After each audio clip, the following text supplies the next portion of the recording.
Hello everyone, good morning, good evening, good afternoon, good night. We will be explain about safety regulation in food and beverage industry.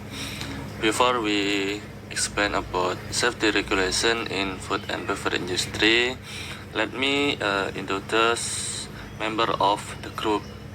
First, Muhammad Fajar Maulana. Second, Haidar Bibsani. Third, Muhammad Hanif Ramadhanu. Fourth, Vina Kurnia Nabila. Fifth, Febrian Sekar Nur Fadila. Food and beverage industry.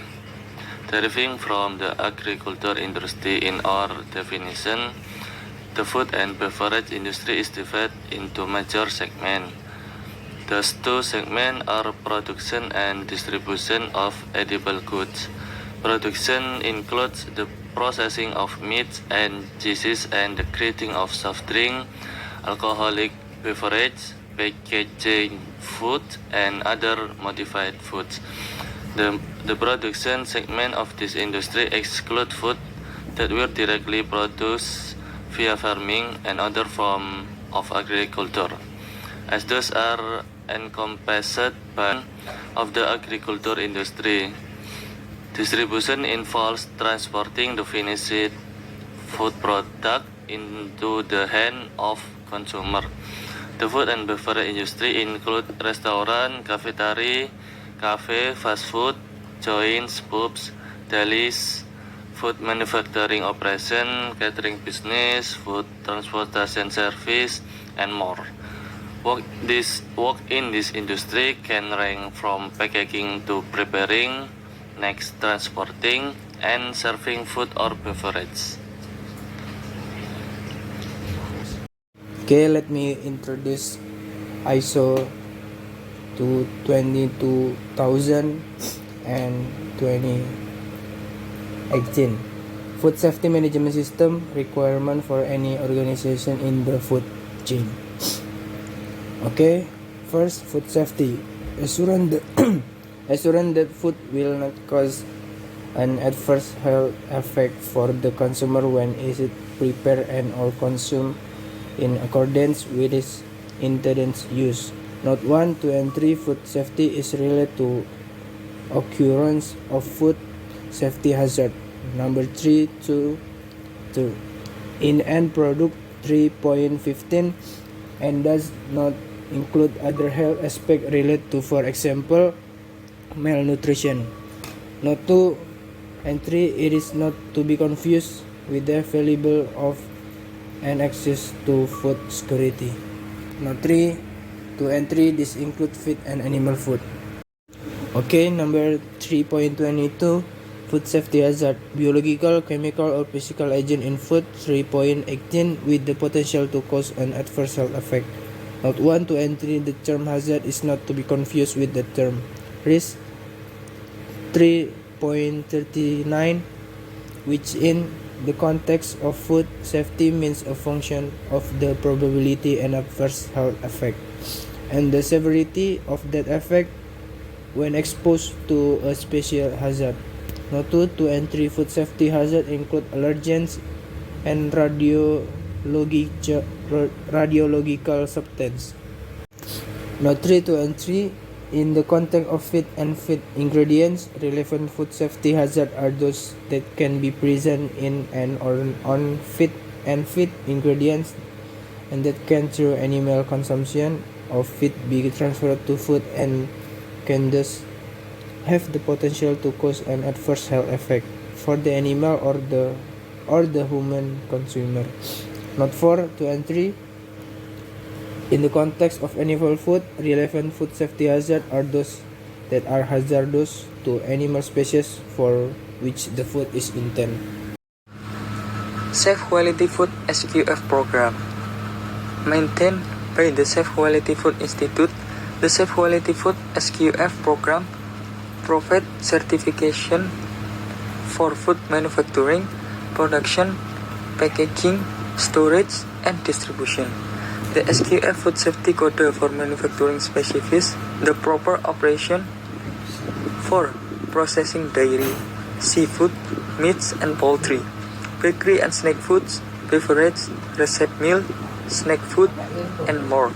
To obtain certification through this program, you must register on the SQF database, take the appropriate training, and document implementation of the required system elements.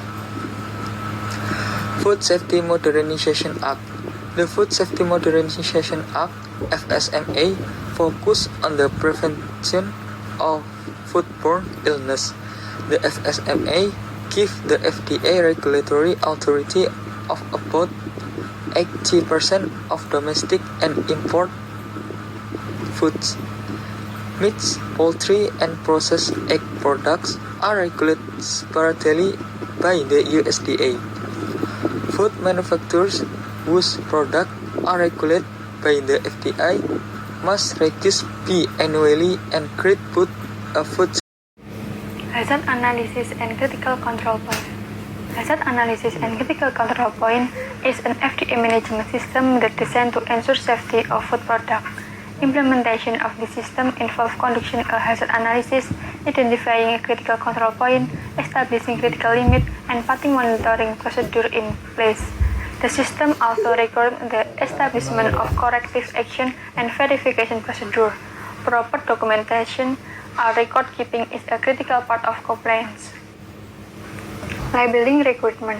The FDA specifies several important details that must be included on food and beverage label. The Nutrition Labeling and Education Acts require the most food include nutrition labeling, and health message or claim of the nutrition content must be compliant with NLEA. Food labeling requirements are very detailed and specify where label should appear, what information must be included, how this information is gathered, and the prominence of certain details. For example, food and beverage manufacturers must make sure that the name of the food is at least half the size of the large print on the label. There are several kinds of safety signs that are usually found on the restaurant. First aid sign. In the restaurant, at least should have one first aid sign and first aid kit in every area where the risk injury is considerably high. Safety first sign. Safety sign is important for not only highlighting possible hazard, but also for instructing on how to deal with or prevent them. Floor cleaning and spilling. This sign function is to give a sign to people that the floor has been cleaned or there is a spill, so that is slippery and can be dangerous. Fire hazard.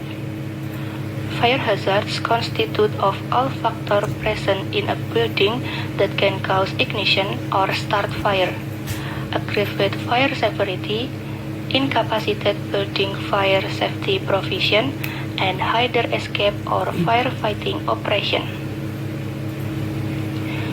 No smoking area.